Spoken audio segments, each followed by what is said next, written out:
Okay, today's class number 2 in a new series, and we talked about our previous series, actually our previous shiur. That's a typo. We began our study of Bereshit chapter 1, and we went over the structure. I'll review it in a minute. And we talked about the obvious parallels between 1:4, 2:5, and 3:6. And the reason we brought that was to prove the Chumash is a book to study, not just read.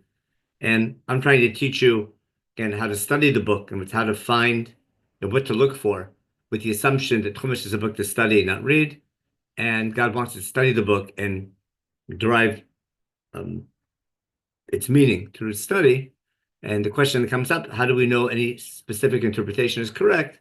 So that's what the Beit Midrash is about, and that's what our tradition is about, and that's why we learn the classic commentators. And Chumash is so deep, every generation was able to find meaning and apply it. Just to make sure that you apply it properly, and you have to search for the wider themes as well as the specific ones to make sure everything's in line. What I wanted to talk about today is we started last week the theme of creation, after going over the overall theme of Sefer Bereshit, of the first 11 chapters being the background, they focusing on all humankind, but a background to understand why God's choosing a people, where the main topic of the book is God beginning a nation, which is this week's Parshat Shavua. We just read Parshat Lech Lecha, or coming up this week, Parshat Lech Lecha. But what I want to focus on today is we're in the middle of our story of creation, and we were talking about the parallels of 1 to 4, 2 to 5, and 3 to 6. We pretty much were focusing at the end of last week's shiur on day 3, and I tried to show you that every day God gives a command and then executes the command and then reflects. We call that PAR, or par. And every time God says to do something, it happens. Either God himself does it or says it happens.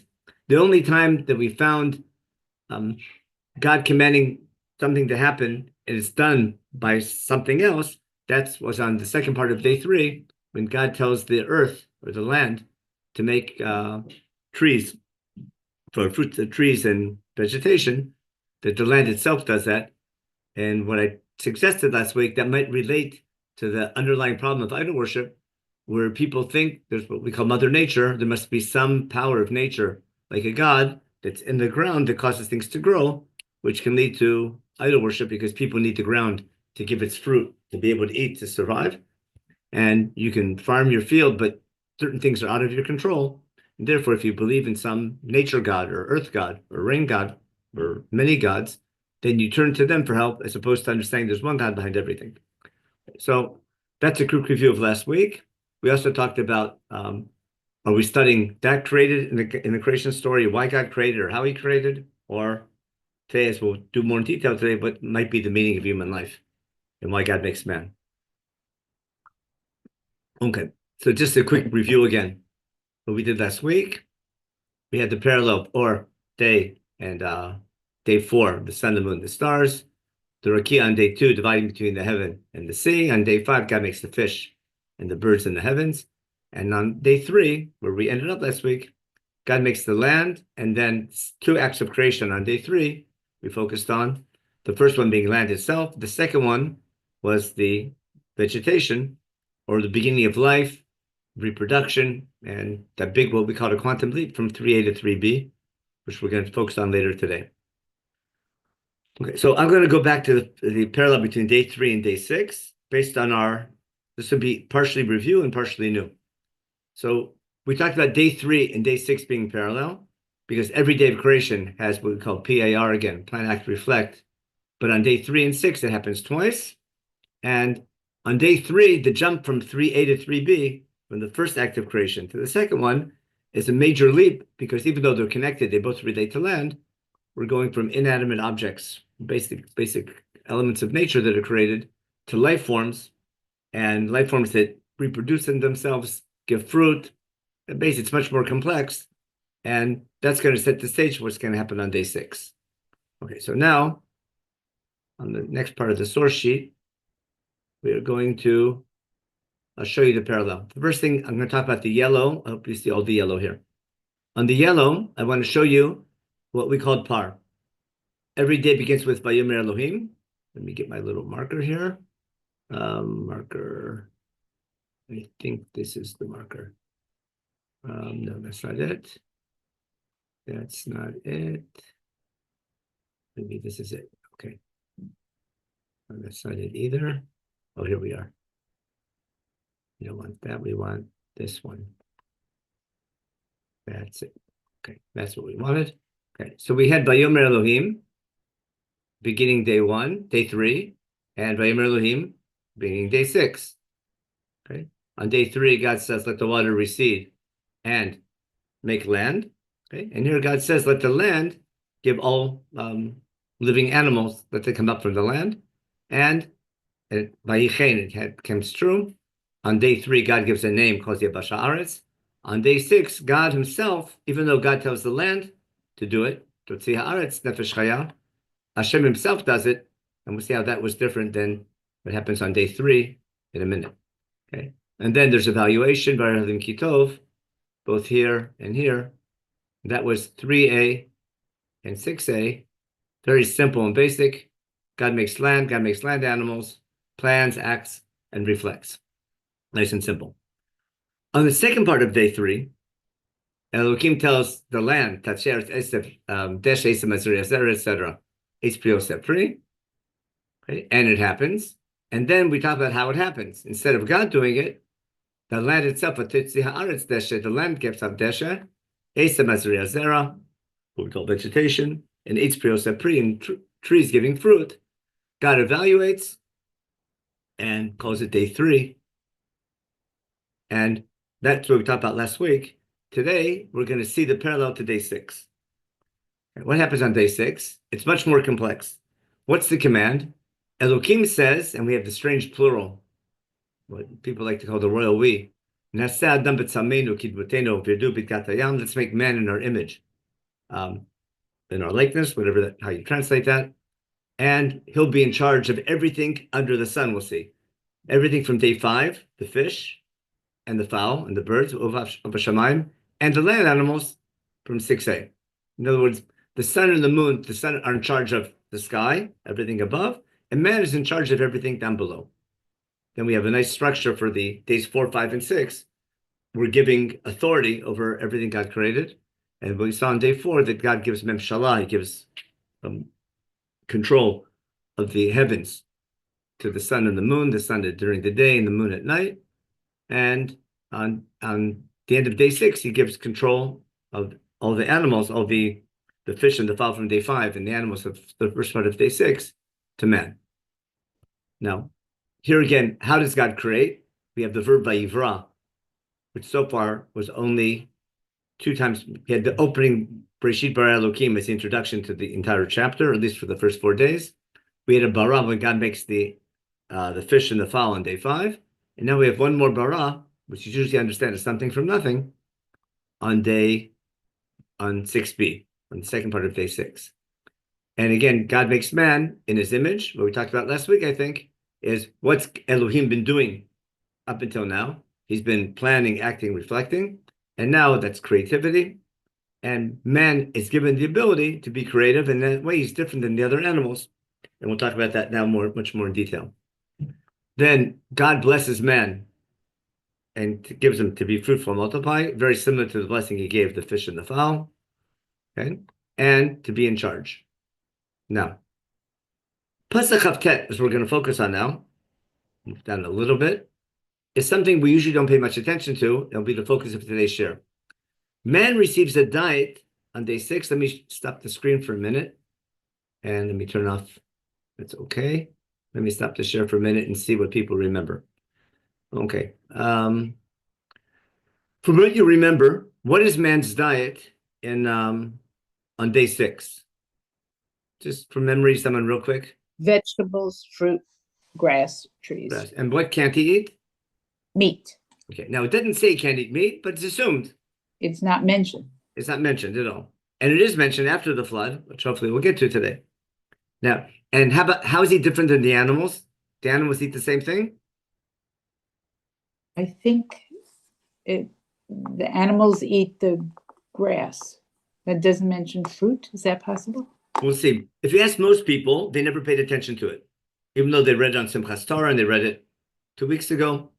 But there's a very clear difference between what animals eat and what humans eat. And I'm making a big deal about it because one of the key points of Chumash is the difference between man and animal, even though they're so similar. Now, we know from day-to-day life, animals and humans pretty much eat the same. If there's vegetation that humans can eat, animals can eat them. Animals eat fruit. If they can climb up the tree, for sure they can get them. And if the fruit falls from the tree, they can eat them. It's rarely do you find an animal that's not able to eat a fruit, but can eat vegetables. Maybe grain. Grain didn't exist yet. Oh. Grain that I mean, it might have grown, but it wasn't domesticated yet. We're going to get that. We'll get to that very soon. But I want to show, I'm making a big deal about it today because it's going to explain a lot of the things that we do every single day as an observant Jew. We call making brachot. There's a whole category of brachot we make. Not just shakol, but there's, remember, Brit Beis and Brit Piadama, and there's more brachot we'll see. The goal of today's shir is pretty much to understand the logic and the meaning behind all the blessings we make when we eat food. And that they might be coming to remind us of one of the underlying themes of creation. Okay, so let's take a look now. Now, anyone else remember what we eat, what animals eat? They can only eat the yerek esev la'achla. That's from... Yeah, that's what we're going to read now. But the key word is going to be yerek esev. So I'll share my screen again now. I just want to make sure people were awake. We don't want that. Wait, we have to share my screen. 1 second. Share screen. We want this. Okay. Let's look at the parallel again. On verse 29, actually, I want to open up I think the Hebrew is simple enough. I think we can use the Hebrew here. Let's use this over. I'll move this over to the right. 1 second. I'll get my screen straight and move these up to the top. Okay. Now, remember on day 3. Remember we have 3a and 3b? We're going to go back now to day 3. What did God say? On day 3, God made. So he says, Tasher Deshe Esa Mazur Pri. And what happens? The land takes out Deshe. Got it? Esa Mazria Zera, Limineo, Beso Sepri. And basically those 2 categories, and God says it's good. In Pasach Chavtet, in 6b, after God makes man in his image and puts him in charge, listen to what it says. I'm going to make it a lot bigger now. Okay. God says as follows. Here we go. Verse 29. Vayomer Elohim, Hinei natati lechem et kol eseb zorei azara. I'm giving you all vegetables. Remember the words eseb zorei azara? That's the same thing we had on day 6. Maybe I should get my little, open up my tools. Here we are, annotate, and we need now an arrow. Okay, there we go. That's what we wanted. Put this up, and we have eseb mazri azara. Okay, that should be obvious. And now we have to make it smaller again. Okay, and then we have and v'kol eitz asher bo pri eitz. I guess that's over here on the side. Right, see how they match up? The 2 things that God made on 3b, the 2 main categories on 3b, is unique to man as opposed to animal. Why? It's exactly the same phrases that's exactly man's diet. And that's highlighting the connection between what I call 3b and 6b. I'm trying to show you how Chumash is pointing to that parallel. In contrast, what do the animals get? The animals of 6a, everything else that man's in charge of, what do they eat? They get yerek esev. And ko yerek esev, natatirem blochla. They get yerek esev.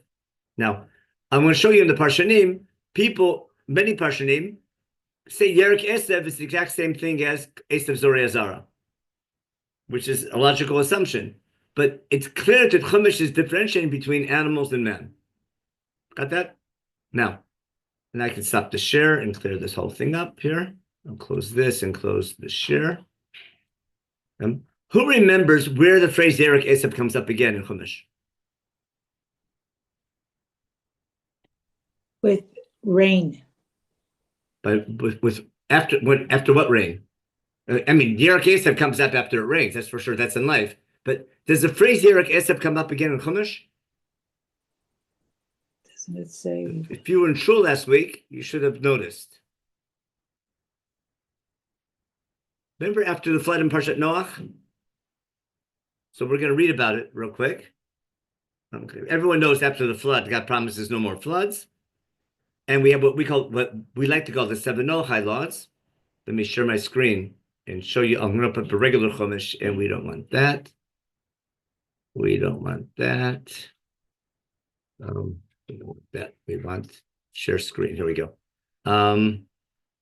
Regular Chumash. It's going to be. Where's my regular Chumash? We need. Where's my phone? Here we are. Okay. We don't want that. We don't want my email. We want Genesis. Here we go. In Genesis chapter 8. Yeah. chapter 9 here now. Oh, Chapter 9. which Last is week we did 8 with the Reach Right. Nichoch. What do we have now? Chapter 9. God blesses man, just like, remember, after the flood, it will be very similar to before the flood, very similar to chapter 1. Elohim blesses man, Noach and his sons, with Purvu, just like on day 6, on 6b. And the animals be afraid of man, just like beforehand, very similar, maybe drop down a little bit. Instead of Uruduba, instead of being in charge of them, now it's the animals will be afraid of you, but more parallel than different. But again, who's going to be afraid of man? All Chayat Aretz, that's 6a, and all Shamayim, that's 5, and day 5, and all, what do you call it? All the Gayam, all the fish in the fowl. That's a clear parallel to the story of creation. Now comes the big Chiddush. Kol remes asheru chai, every moving thing, every other animal, lechem yela lochla, you can eat. And what's that like? Ki yerek esev natati lechem hakol. It's like yerek esev. And the phrase yerek esev is the giveaway. Because what was yerek esev in chapter 1, on day 6? That was specifically animal feed. Right? And now all of a sudden man can eat animals, but what it's like yerek esev. Got that? Hello. Jack, we just sent you a picture of my Let key. me stop the share. Okay, I have to check Quick pictures mute. separately. Wait a second. How you doing? Participants. Okay. Dave. I did. Oh, Yeah. okay. That should clear that up. Now, you understand what I'm trying to point out? I'm bringing this as an example. I call this a smoking gun. I don't think it could be by chance that when God makes man on 6b, we're very specific about his diet, that he eats all the things from 3b. That is what I'll call from now on Brit Beis and Brit Adama. And animals eat Yerek Esev. And after the flood, we have a very parallel recreation story with man in charge again, with the same blessing of Purvu, of be fruitful, multiplied. But added to man's diet, on 6b, man gets a diet. Also, after the flood, man receives a diet.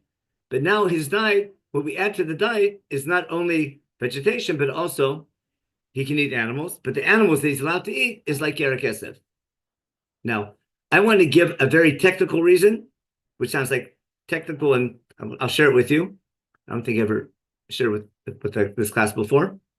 You might buy, you might not, but it has nothing to do with Bible yet. It has just to do with nature, with anthropology.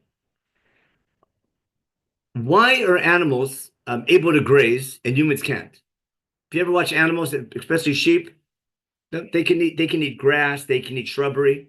Why can't humans do that? we don't have the teeth. And They we didn't have develop the four teeth. Why stomachs. didn't we develop the teeth? We Not don't the have- teeth, it's the stomach. We can't There are stomach four it stomachs. because we were created with a defect. I'm saying it in jest. The What was it? enzymes in the God made us stomach. with only one stomach. Understand? Not just the stomachs, it's the enzymes in the stomachs.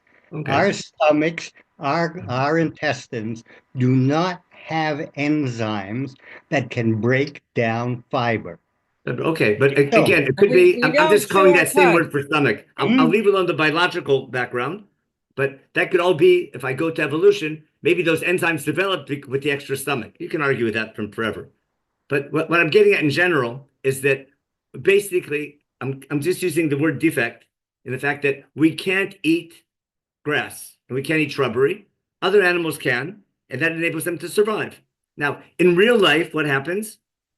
We know from real life, animals eat other animals, animals eat everything that we eat pretty much. But man, who's made now B'Tselem Elokim, who's very, very creative, came up with a great idea to solve the problem of his defect. Right? He's missing the stomach or missing the enzymes, okay? We'll call it enzymes, whatever the difference is. Okay. He's missing whatever he needs to process that grass. What did he do? He domesticates sheep. And what are the sheep do?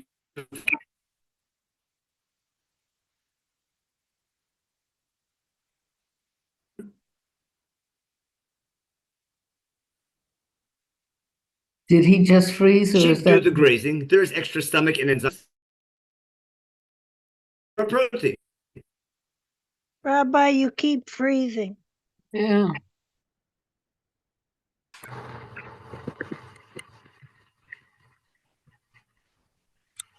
Do you understand? Man's ingenuity. You're freezing, you're coming in and out. You're freezing. Um,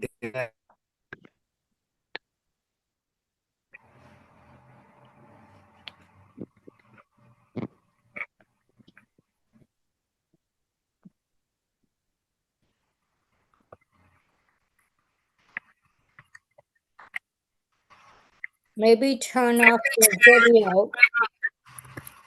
If you turn off your video, it might help the stability of the connection. Could everybody mute, please? Let him get back on.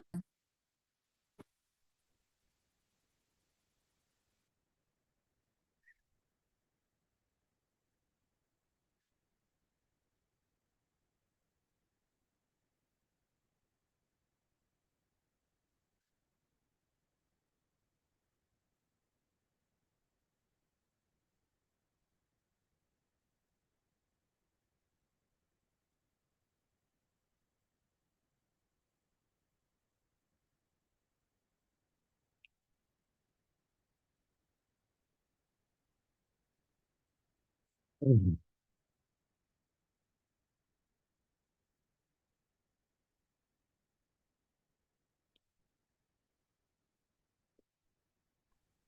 I back on now? Okay, sorry about that. It turns out I'm at my son's house, and when the microwave turns on, it interferes with the thing. So they just turn the microwave on. Okay, there's a scientific reason for everything. We're into science today in biology. If it goes down again, let me know. I have my phone next to me. I can connect there. Okay, back to my explanation. I'll review. I'm not sure if I froze. My claim is that man, using his ingenuity, which I call an outside of Elohim, came up with a great idea, a great chap, if you know your Yiddish. What was his idea? He said, let's use these animals for our protein. We can't graze. We can't eat the grass. Animals eat it for us. We domesticate the animals. And then, it's still bad? Oh, wait, I'm switching now. I'm switching my internet to my phone.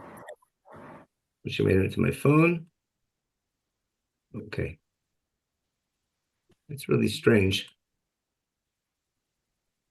Switching. Give me a second. Okay. How is it now? We can hear you now. It's Okay, good. Okay, sorry about that. I switched to my phone. Hopefully, it should be good now. Okay, if it goes down again, let me know. Now back to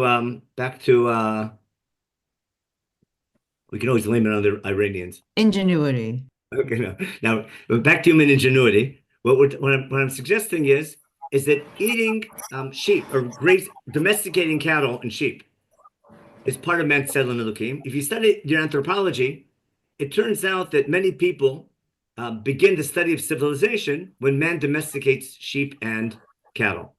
Domesticating of animals, together with domesticating wheat, is going to make a major step in man's development and civilization. Because when he domesticates wheat, he has to settle down in one place and he builds homes. Domesticating animals, he has to have, put them in one place and guard them. And instead of becoming hunters and gatherers and nomadic, man settles down, then builds villages and then cities, and then gets into trouble. Now, that's the background. Why am I making a big deal about it? Because just from a technical point, what might be the reason Kierik Esev?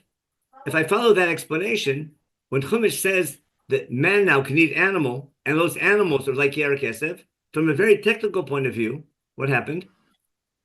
That man can eat Yerek Esev now through the agency of the animals. Got that? Now, there might be a law later on that what animals can we eat if you follow kosher laws. The animals that we eat are basically animals that are herbivores. They're basically that chew their cud. Why do they chew their cud? Because they have two stomachs. Understand? In other words, the simanim of a kosher animal, the main one, chewing their cud, it directly relates to that idea of our inability. We don't chew our cud, and therefore we can't process that vegetation, where the animal does it for us. Again, I'm just giving a possible idea that maybe the simanim of our kosher animals that we do eat, The amount of very easiness. much that idea that's related to our ingenuity. We get protein from 1 second. I'm now the host. Oh, somehow you got the host. Let me claim the host again. 1 second. Okay. Am I the host? I'm not the host. That's interesting. Because Judy, you were the first next one on the list. So Judy, if you know how to write this, make me co-host now. Now that you're host. When I went I don't offline, have that note you anymore. automatically choose the next person online host. I don't have that note anymore, so maybe you're the host. No, I'm not the host. I see on the thing. If you click on your name in participants, look in participants and click on your name, and then next to your name you see 3 dots on the right. See that? That's Judy, right? Judy Landau? Yes, but I don't know what to do. No. So just go into participants. To the right Where of is your name, that? there's a box. Oh, I see. Okay. A box with 3 dots. Open that box. Put your thing on the camera. See click on the camera and then you get 3 dots instead. Click on the 3 dots. See that? And then you'll get the then you can make someone else host. If not, it's no big deal. I'll have you we'll try. Okay, it didn't work yet. If you could just ask Warren Goldstein to mute. Is Warren also a host? No, only Judy Landau is a host. No, Warren Goldstein should mute because there's sound coming from his square. Oh, okay, yeah. We have to mute. I can't mute anybody. Okay, he just muted, good. Okay. Won't be able to share either if you're not. Okay, yeah, I won't be able to. Judy, try one more time. Take your mouse and move it over to the camera, to the right. And when your mouse is over the camera, you'll see 3 dots. That little camera sign is going to disappear, and you'll see 3 dots. You see that?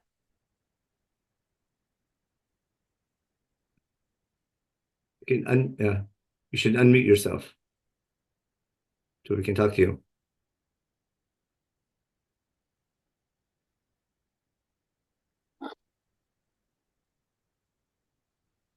You don't see that.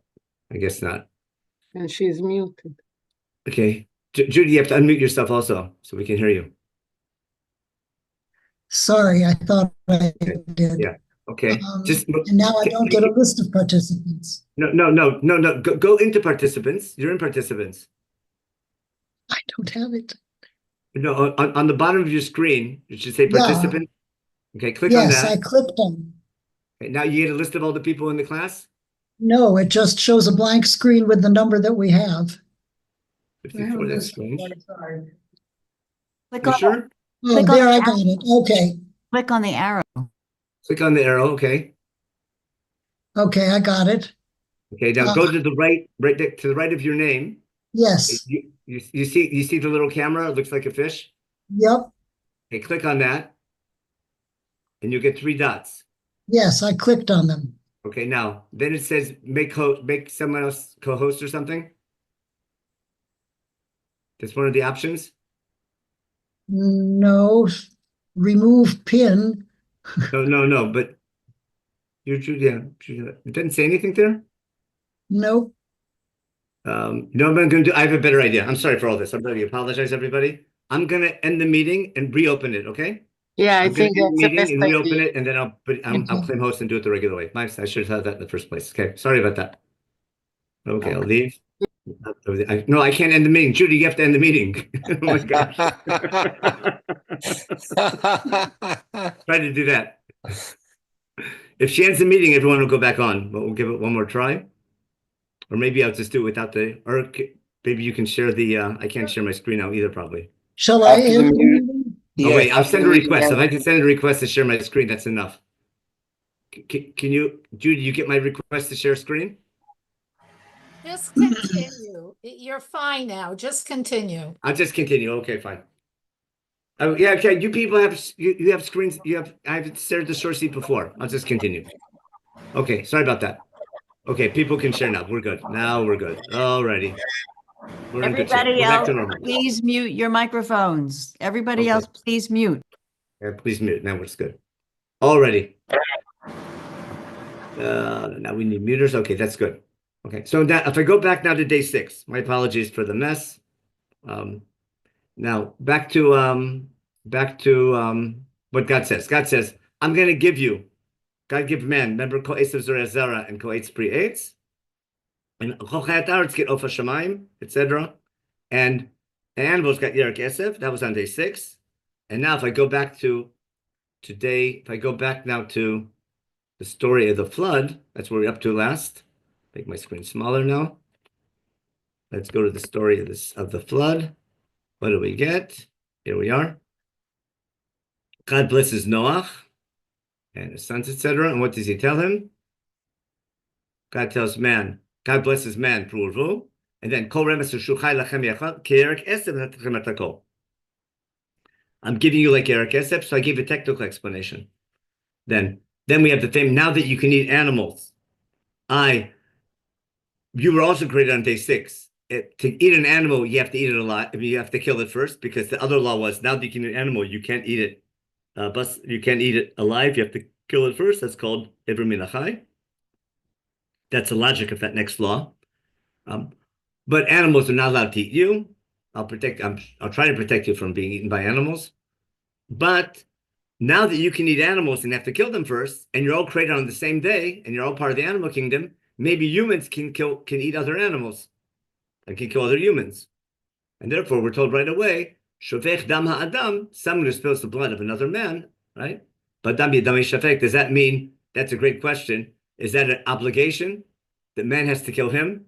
There's lots of ways. I think Rabbi Shulman gave a share, something like that on the Parsha share 2 weeks ago.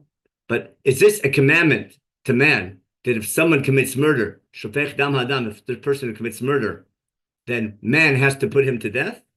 Or is this a statement that if man kills another man, God will see to it that he gets his punishment? No, that's a great question. But the main point is, the reason is because man is different than animal. And man's b'tzelem Elokim, and the way you treat your fellow man is basically how you serve God. If man is b'tzelem Elokim and you have respect for God, then Elokim, because man has that creative ability and is made like God and is put in charge of all his creation by God, man is different than animal, and that's what I want to go to now at that point. Now, if we have time later on, I'll talk about the famous argument: is God allowing man to eat meat a concession? Is that basically a downgrade of man? You're part of the animal kingdom, and therefore you can eat meat? Or is man gone up a level? In other words, is eating meat a concession to man, but puts him back in the animal kingdom? If I remember Rav Kook correctly, but I think Rav Kook explained was that before the flood, man was put on too high a pedestal. He was like too different than animals. God expected too much from him. And not allowing man to eat meat caused him to kill other human beings and be corrupt. So God had to bring him back down to be part of the animal kingdom, right? And work his way back up slowly. But if man realizes on his own that he shouldn't eat meat, then it's okay. But you can't command man not to eat meat. If man decides on his own not to eat meat, that's fine. He calls it chazon et simchanut, like the vision of a vegetarian. But you can't command man not to eat meat because it's not natural for him. Now, this goes back to a much bigger theme of what's the difference between man and animal. And I'm going to unshare my screen for a minute and have a quick discussion. Okay, and then we'll get back to our source sheet. What I'm trying to show, and I want to suggest that might be one of the key themes of the creation story, is there must be a reason why days 3 and 6 have 2 acts of creation. Because it's clear that Chumash has the parallel. but for some reason, days 3 and 6 need 2 acts of creation. And Chumash utilizes that to highlight the difference between man and animal. Why? Because the jump from 3A to 3B, from land to vegetation, I call that a quantum leap. There's a clear difference between land itself and vegetation. That's going to be, I call that a quantum leap. It's obvious. I don't need to explain that. That's obvious that vegetation is a quantum leap in the whole evolution process, or life and nature, whatever that may be. If I look at the parallel on day 6, from 6A to 6B, on 6A, God makes the animal kingdom, 6B makes man, there's no obvious quantum leap from 6A to 6B. That's my key point. And what I think Chumash is coming to tell you, there is a quantum leap from 6A to 6B. In other words, it's very easy, and I can prove that from history and scientists, because most people hold that man is a super duper ape. And maybe in a couple of million years, monkeys start making airplanes or believing there's no God. Man might, even the animals might become more sophisticated. Or it could be that there's a fundamental difference between man and animal. What I think Chumash is telling us is when you look at the animal kingdom, you might notice you're part of the animal kingdom and you act like the animal kingdom, but there's a fundamental difference between you and the animal kingdom, and that relates to your ability to become spiritual. It's what's called, and that's the question: is man part of the animal kingdom and no different? Read Kohelet, not Kohelet Havamina. Remember, Matar Adam Mina Behema Ayin Ki Hakol Havel. Is man basically has the same fate as an animal? They live, they die, they eat, they fight, they have their wars, etc. Are we basically just another part of the animal kingdom? And that's most people who follow evolution might say we're way ahead in the process, but we're basically part of the same animal kingdom. We behave like animals. We're a mammal. Or is there something fundamentally different between man and animal? What I want to claim is, I think Chumash, based on that parallel, is screaming there's a fundamental difference between man and animal, and that's the Tselem Elokim. Now, I'm pretty sure that's pretty much what the Rambam claims in Mor Nevuchim. In Mor Nevuchim, which is really his commentary on Chumash. If you read Rambam's introduction to Mor Nevuchim, he basically says the following: I wanted to write a commentary on Chumash, but and he was about to, and then he thought in his commentary on Chumash he's going to spill the beans. He says, I understand things from Chumash. Chumash is a book to study, and I've reached these conclusions, but God hid them, so only people who know how to look for them can find them. So Rambam says it's not fair. I can't explain my understanding of Chumash, Rambam says, because God wanted to hide these understandings and wanted man to find them. Read his introduction one time to Mor Nevuchim. It's really interesting. He claims that he wanted to write a commentary on Chumash, like many people before him did. But he said, if I share with you my understanding of Chumash, I'm going to spill the beans. And God wanted those hidden. It fits the Rambam's whole approach of that the way you build your olam haba and the way you build your spirituality is through your wisdom and through your study. Menachem, can I just one short question? Isn't it enough for your argument that Tselem Elokim is mentioned only in the creation of man? None of the other animals have that descriptor. So isn't that for sure? That's for sure. But we're highlighting that difference. I agree with you. That should be enough. I want to make it even stronger.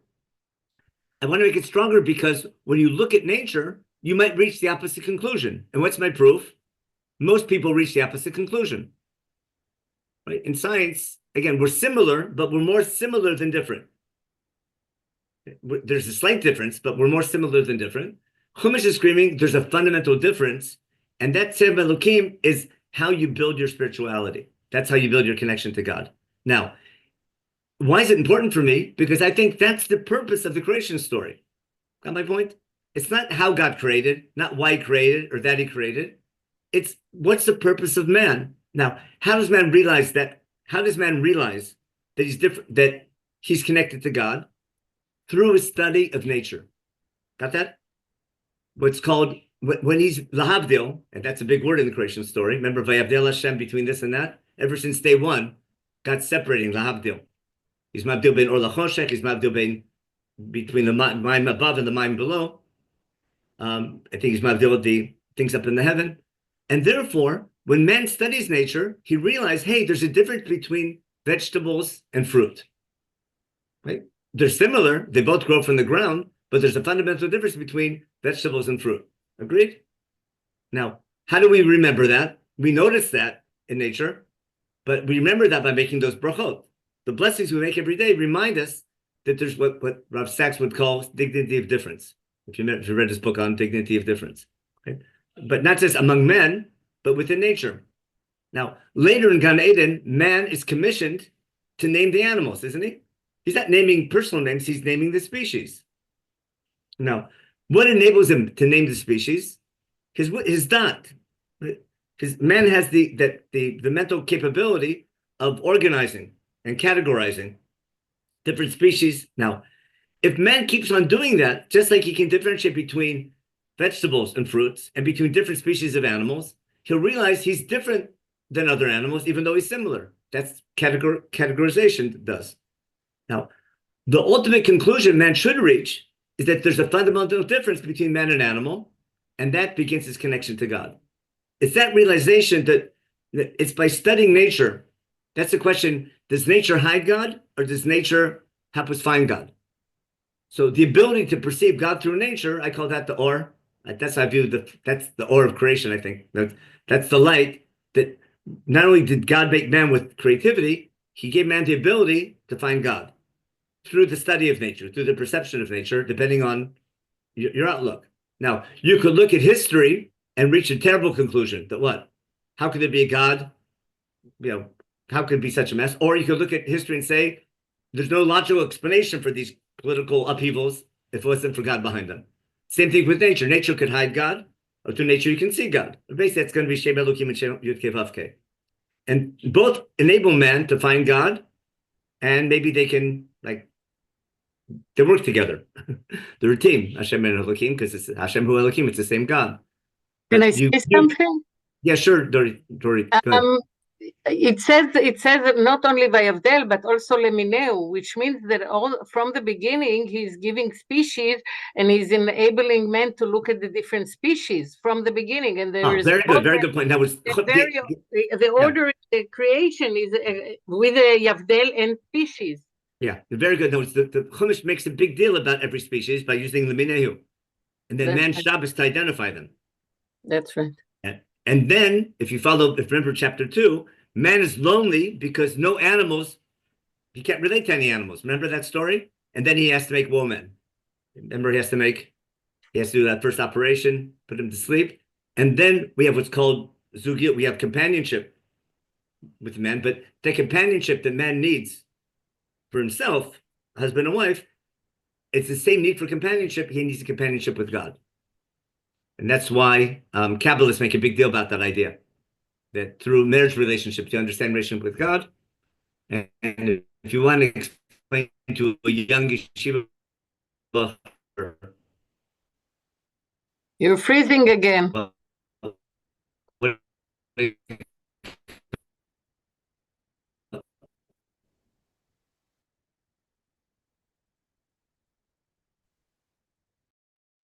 Marriage is like, it says, take your understanding again. Oh no, okay.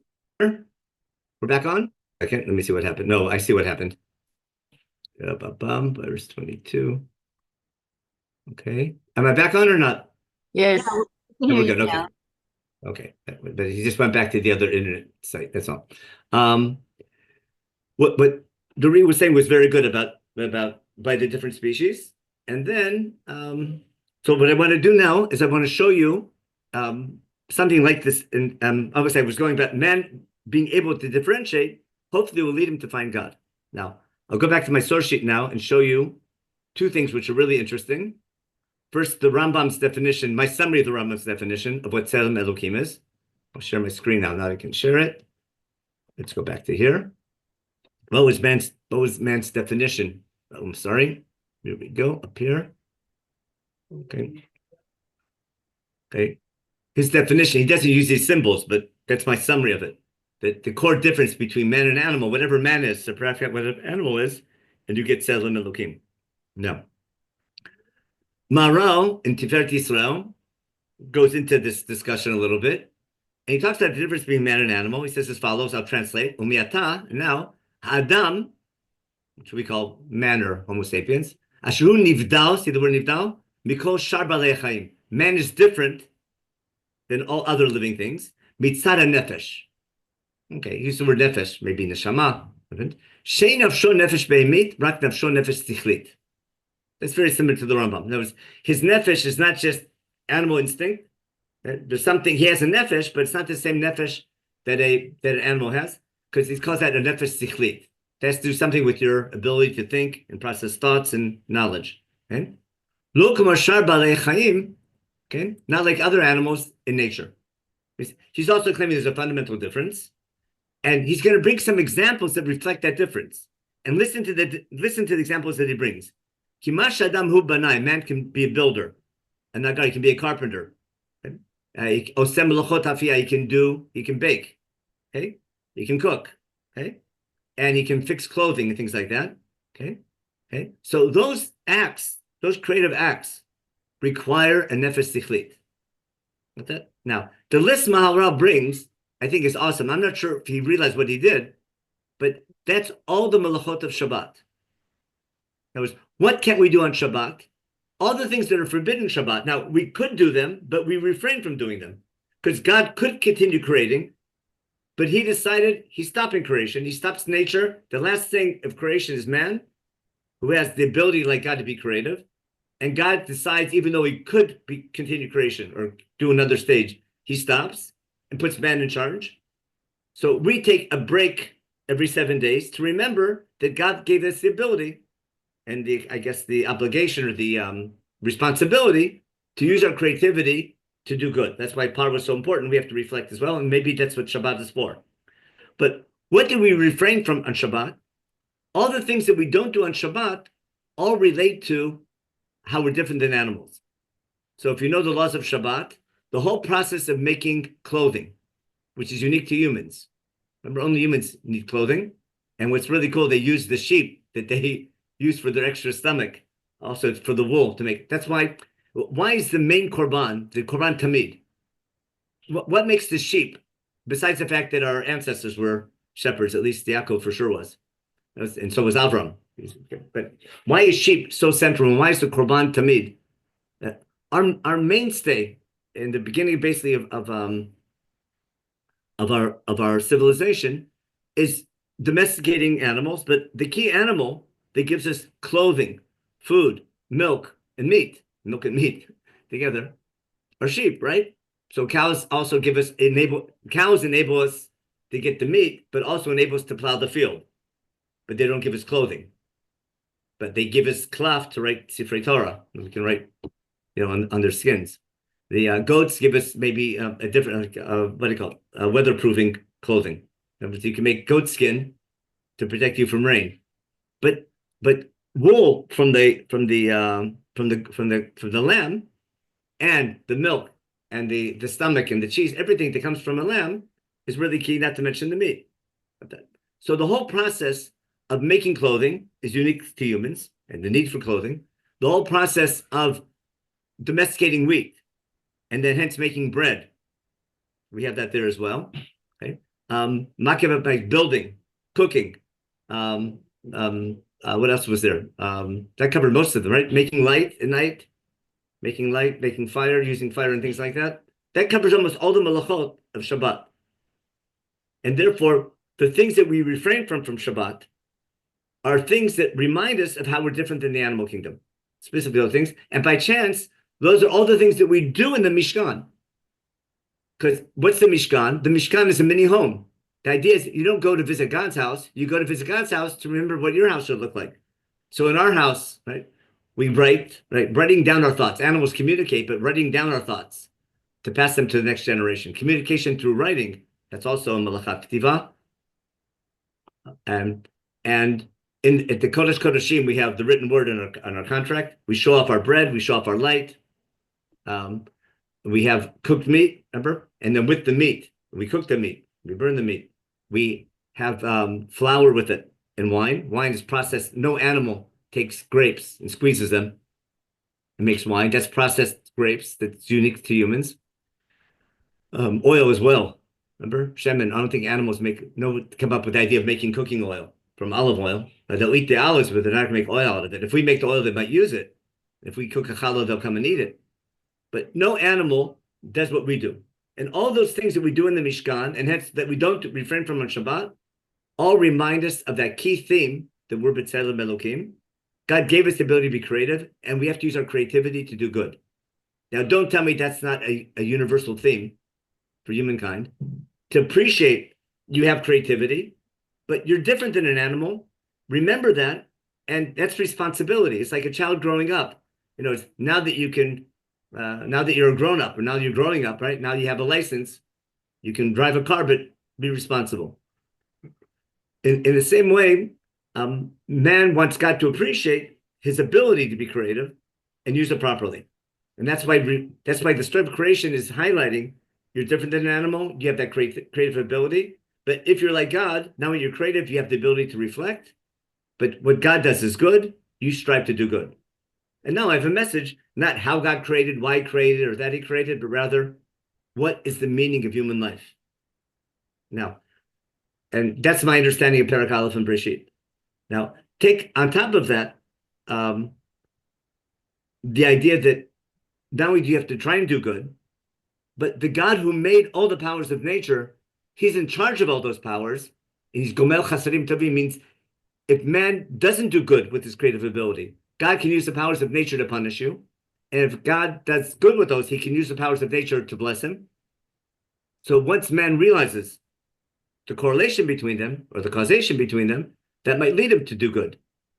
Because God's goal is that man should do good. Later, God's going to choose a nation to be the model of using their creativity to do good. And that's going to be Shabbat. We'll see that in a minute. So take a look in, this is the number 7 in general. The number 7 always goes with nature, doesn't it? Besides creation and the flood story, remember there's 7 days before the 40 days and 40 nights. Why, with Yaakov and Lavan, why 7 years to get a wife? Isn't wife getting marriage part of nature approval? Why work dafka 7 years? Pharaoh's dream, 7 years of famine, 7 years of plenty. Again, agriculture. Everything has to do with nature is always 7. Okay, 7. Why are all the agricultural holidays 7 days? Why is Chag HaMatzot 7 days?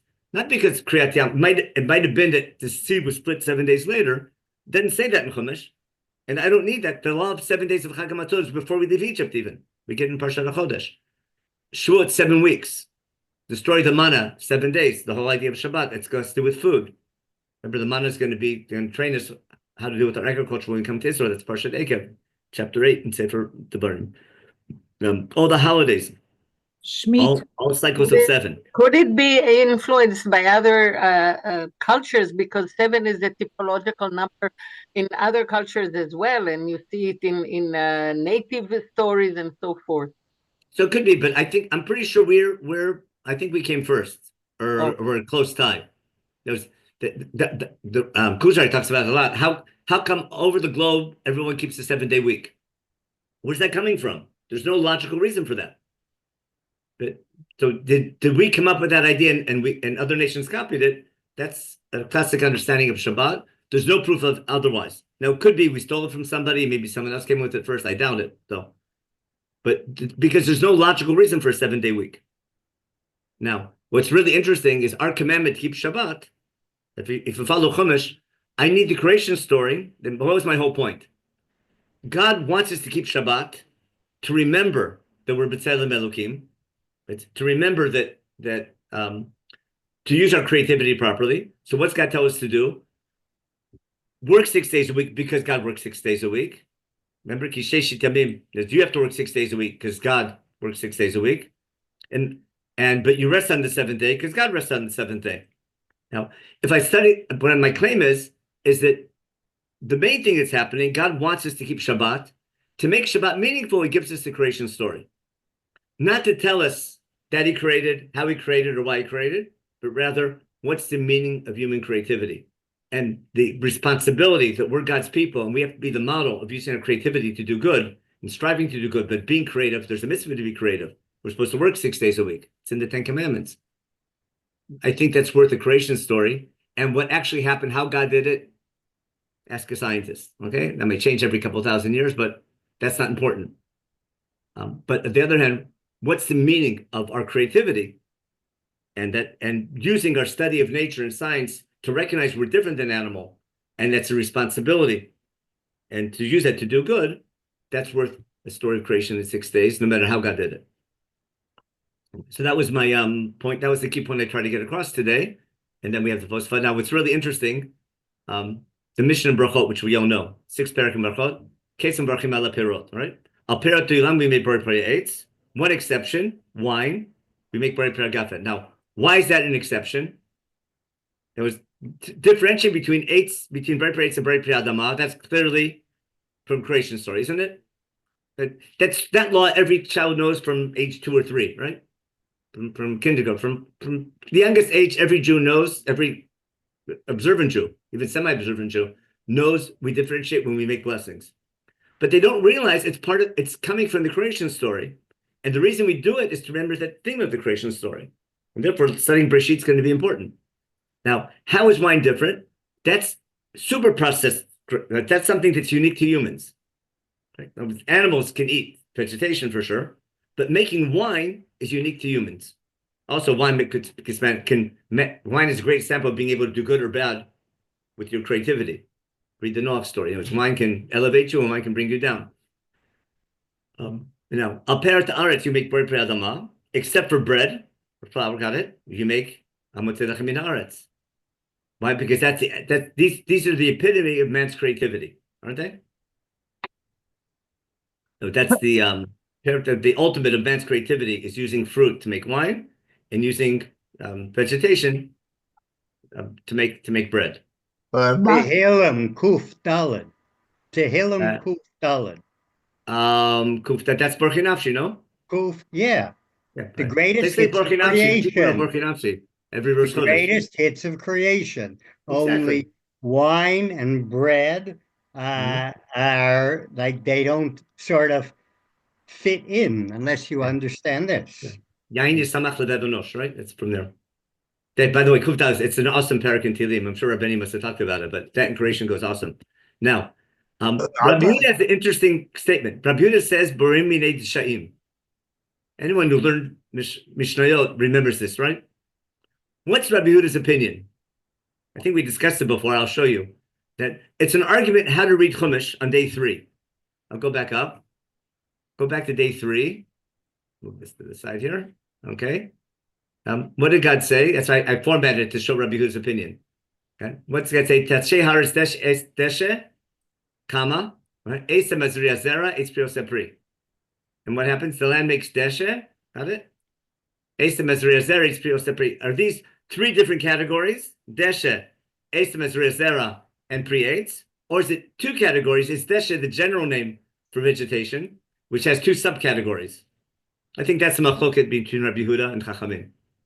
Got it? And also, it would be really complicated for brachas bees and stuff if there's 3 categories. We'd like to keep halacha simple. So that was my, that's what I want to share with you today. So again, I'll just review here. We had the quantum leap from 3A to 3B, which has to be parallel to 6A to 6B. That was my whole point. And even though man is very similar to animal, it's also different than animal. And it's difficult to find that difference, but Chumash is basically saying, according to the Rambam, the difference is your Tzelem Elokim, and you have to use that creativity. And then I brought the Maharal and all the Melachot of Shabbat, which are parallel to that, and the Melachot we do in the Mishnah, etc., which relates to the Mikdash. And then we had the recreation story after the flood, and I gave a technical reason why man can eat meat and why that's called Kiara Kesef. And then I wanted to add to it that might come to explain the laws of kashrut. As God's people, we have to differentiate between animals that chew their cud and don't chew their cud, and only the ones that chew their cud, because that they're doing that for. They're chewing. We can't chew our cud, and they're doing it for us. So it makes sense God allowed us to see the animals to chew their cud, which explains why it's called Yara Kesef. But because eating an animal might lead you to think you're part of the animal kingdom. In other words, eating an animal and killing animals to eat them might make you feel I'm part of the animal kingdom and bring you down, make you a glutton, etc. Or eating an animal can remind you you're different than an animal. especially eating the domesticated animals. And therefore, what law do we have? If you're going to eat an animal, it should be an offering. It should be a korban. That's Sefer Vayikra. But if you're too far away from the Mikdash and Bamot aren't mutter, once you can only bring korban in Yerushalayim, then it's too far to go to Yerushalayim, but you have to eat meat. Therefore, I treat it like a korban shlamim, where if it was a korban, I would drain the blood and offer the chelev, the fat around the abdomen, the blubber fat, and therefore the chelev and the dam are forbidden to be eaten, and I have to do shechita like a korban, and that becomes kosher meat. So by doing a special ritual before eating meat, it'll remind me I'm different than an animal, and that's my tzedem elokim, as opposed to that I'm similar to an animal. In other words, to make sure eating meat doesn't bring you down but elevates you, I think we have the laws of kashrut, especially as God's people. Anyway, that's an idea. I'm not sure if I'm right, but I want to share those ideas with you today. And yeah, go ahead, Marty. Go ahead. Wait, that's time out. The share's over. I'll stay now for questions, but if you didn't leave yet, I'm sorry. I apologize for all the mess up. I have to remember just to stay home next time and work from home instead of every time I travel, I mess this up. But sorry about that. Okay, go ahead. Rabbi, you can even take it a step farther. You were saying about Shabbat and creation. So, what are the two foods that you need for Suda? For Shabbat. Okay, yeah, I meant to mention that. What did we do Friday night? We light candles, right, which is uniquely human. We make a special blessing on wine. We make a special blessing on bread. And if you're not a vegetarian, we have cooked meat. Or something that tastes like cooked meat. Tofu or something like that, or ki'ilu. Right? And the havdil, when Shabbos is over, we use fire, which enables us to do metal work. Remember? Lavdil again. You have again the lavdil. Lahavdil. Exactly. Lahavdil. Ben or lachoshet, ben Yisrael Amin, ben Yomash. Got it? It's right. It's all there, I think. So I'm trying to give a little extra meaning to Shabbat and mitzvot that we have, and every day making brachot. Even if I'm wrong, if it's just a drash, at least it's something to think about. And that was the title for this year, some food for thought. Hope you understand the title now. In other words, there's a clear, if I want to summarize, I try to prove, if I study creation story, I'm showing the parallels from 3A, 3B to 6A and 6B. This beautiful use of the word Yerek Esev, reading after the flood story. You can't miss that the flood story is a recreation story that's parallel. Many articles have been written on that. And then, in light of that, I can appreciate why we differentiate between Bar Prates and Bar Padama, why we have a special blessing for bread, Motzalef Min Haaretz, and for wine, and the customs we have on Shabbat, when we bring Shabbat in, by, again, lighting candles, wine, and bread, and the special brachot on them, and lahavdil, and Havdalah, and also all the things that are forbidden on Shabbat, all the brachot of Shabbat, all relate to things which are clearly highlight the difference between man and animal. We refrain from things that only humans do, as opposed to animals don't do. But that whole process, and that gives meaning to how we keep Shabbat. Now, if we keep Shabbat in order to work 6 days and use our creativity properly, I need 1 day a week to reflect on the week that I've done and the week coming up. So the goal of Shabbat is to remember that God created, but why He made man, and what to do with your creativity. Not just to say thank you for my creativity, to see that as an obligation and responsibility, and try my best to do good. Now, we argue like crazy, what's good? Whoa, do we argue what's good? That's a healthy argument. And through our study, we'll try to refine that. But at least trying to do good and wanting to be creative and using your creativity and being thankful and not just saying thank you, but acting thank you. I think that's a key theme from creation. Okay, we're not going to spend so much time in every parak like we did today, but I want to use this as a background to understand. Somehow we'll take this theme and explain how and why God's choosing a nation to serve Him, which would be the main theme of Sefer Bereshit. Thank you so much. Just check the chat real fast. I'm listening. I'm just checking the chat. Thank you. Thank you so much. Thank you. Okay. Shuato. Okay, the words are a second. Rav Kook is about being a vegetarian. Yeah, that's Rav Kook's idea about being a vegetarian. Okay, very good. And the other things were about the thing. And again, my apologies about the internet. Okay, everyone have a good week, and hopefully maybe things will quiet down this week. What about, yeah. we know that It reminds me of my grandmother, like during the Turkish time, they cooked esev, in Jerusalem because they couldn't eat it. So maybe you didn't have to wait for the flood, but to see the difference, and not to eat animals, but the difference between man and animal is the ability to start fire. And then we could cook. So we could even cook the esev or the deshe. Oh, could be, yeah. Yeah, but usually, I think man came first with fire to make, probably to make tools or big swords so we can kill other humans. and shovech dam ha'adam. Depends if you look, positive or negative, or to do shchita. That's right. That's very optimistic. Yeah.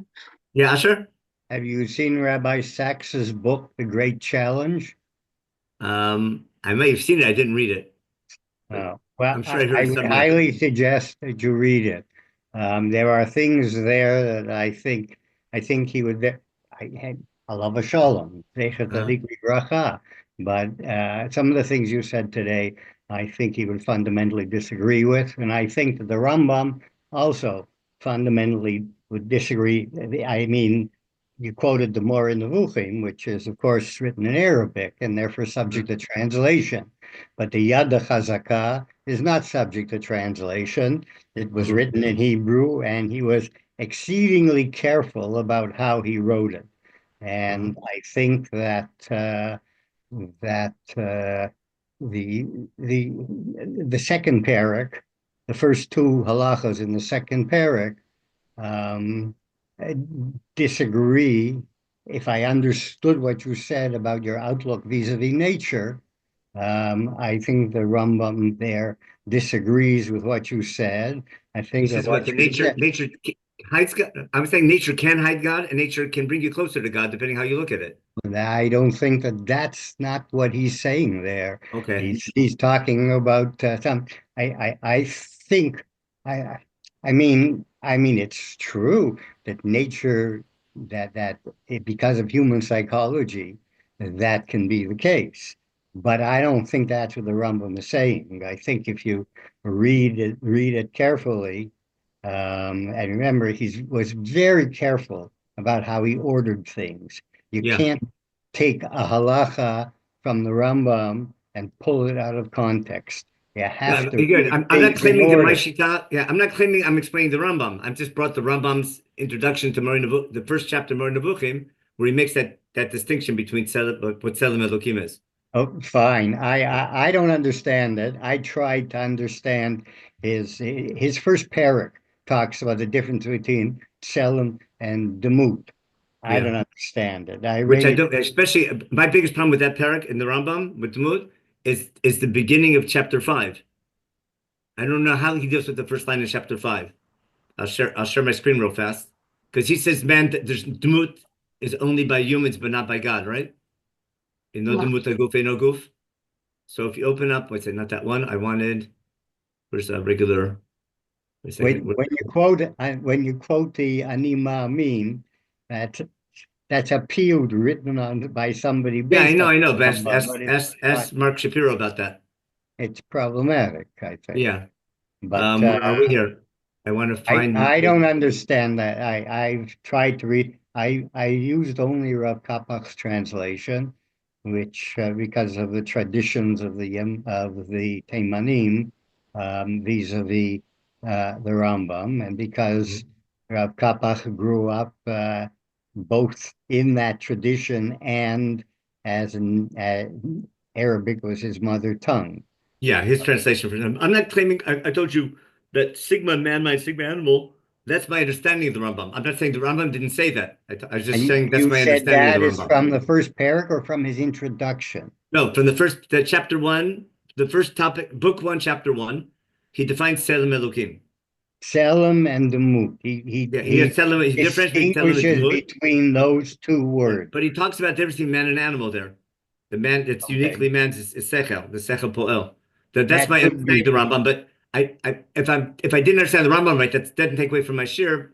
My point about man being different than animal, whether the Rambam says it or not, is still I think a strong point. Oh, the Rambam clearly thinks that man is different from animal. Yeah.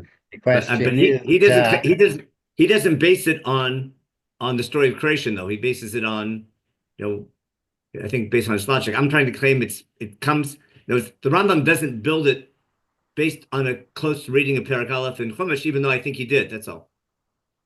It's the fact that it's the first topic in his book.